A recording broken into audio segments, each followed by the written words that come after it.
அனைவருக்குமே வணக்கம். சற்று முன் கிடைத்திருக்கக்கூடிய ஒரு மிக மிக முக்கியமான செய்தி ஒன்று வெளியாகி உள்ளது. சற்று முன் அமைச்சர் துரைமுருகனுக்கு பிடிவாரண்ட், 7 ஆண்டு சிறை, அலரும் அறிவாலயம். இது மாதிரி பார்த்தீங்கன்னா செய்திகள் வெளியாயிருக்கு. அனைவருக்குமே தெரியும், திமுக பார்த்தீங்கன்னா ஒரு முக்கிய புள்ளியாக அனுபவம் வாய்ந்த ஒரு அமைச்சராக இருக்கக்கூடியது தான் அமைச்சர் துரைமுருகன். துரைமுருகன் அவர்கள் பார்த்தீங்கன்னா ஏற்கனவே பார்த்தீங்கன்னா 2007 ஆண்டு காலத்தில் பார்த்தீங்கன்னா எக்கச்சக்கமான சொத்துக்கள் பார்த்தீங்கன்னா குவித்ததாக ஒரு மீது தொடரப்பட்ட வழக்கின் அடிப்படையில் இப்போ அதிரடியாக பார்த்தீங்கன்னா அமைச்சர் துரைமுருகன் அவர்களுக்கு சென்னை உயர்நீதிமன்றம் அதிரடியாக பார்த்தீங்கன்னா உத்தரவு போட்டிருக்காங்க. இதன் அடிப்படையில் தான் அமைச்சர் துரைமுருகன் இன்று காலை பார்த்தீங்கன்னா அதிரடியாக கைது செய்யப்பட்டிருக்காரு. நேற்றிலேருந்து பார்த்தீங்கன்னா அவருக்கு பிடிவாரண்ட் உத்தரவு சென்னை சிறப்பு நீதிமன்றம் உத்தரவு போட்டிருந்த நிலையில் அதிரடியாக இன்று காலை அமைச்சர் துரைமுருகன் அவர்கள் கைது செய்யப்பட்ட சம்பவம் பெரும் பரபரப்பை ஏற்படுத்தியிருக்கு. இதை பற்றி இந்த வீடியோவில் நம்ம முழுமையாக பார்க்கலாம்.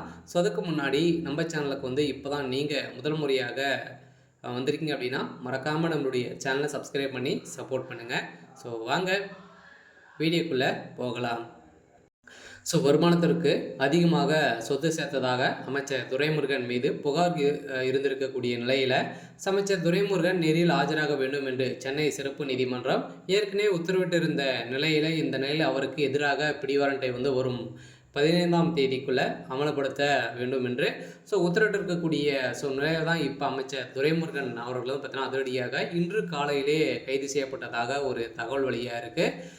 கடந்த 2007 2009 ஆண்டு காலத்தில் வருமானத்திற்கு அதிகமாக சொத்து சேர்த்ததாக அமைச்சர் துரைமுருகன் மீது புகார் எழுந்திருந்த நிலையில் இந்த புகாரின் அடிப்படையில் விசாரித்த நீதிமன்றம் தற்போது உத்தரவிட்டிருக்கு. இந்த உத்தரவின் அடிப்படையில் குறிப்பிட்ட காலத்தில் வருமானத்திற்கு அதிகமாக 1.40 கோடி அளவிற்கு சொத்து சேர்த்ததாக அமைச்சர் துரைமுருகன் மற்றும் அவருடைய மனைவி புகார் எழுந்திருந்த நிலையில் இந்த புகாரின் அடிப்படையில் தான் கடந்த 2011ஆம் ஆண்டு லஞ்ச ஒழிப்புத்துறை பார்த்தீங்கன்னா வழக்கு பதிவு செஞ்சுருந்தாங்க. இந்த வழக்கு பதிவின் அடிப்படையில் கடந்த 2017 ஆண்டு அந்த வழக்கிலிருந்து இருவரையும் வேலூர் நீதிமன்றம் பார்த்தீங்கன்னா அதிரடியாக விடுவிட்டது இந்த நிலையில். ஆனால் இந்த உத்தரவை எதிர்த்து லஞ்ச ஒழிப்புத்துறை பார்த்தீங்கன்னா சீராய்வு மனுவை தாக்கல் செய்து இந்த வழக்கில் ஆஜரான துரைமுருகன் மற்றும் அவரது மனைவி சொத்து விவரம், வருமான வரி கணக்குகளை தாக்கல் செய்ய வேண்டும் என உத்தரவிட்டிருந்த நிலையில் இதன் அடிப்படையில் தான் இது செய்தது ஒரு மிகப்பெரிய ஊழல் அப்படின்றத தெரிய வந்திருக்கு. இந்த சொத்து சேர்த்த வழக்கில் ஒரு சொத்துக்கள் அனைத்தையுமே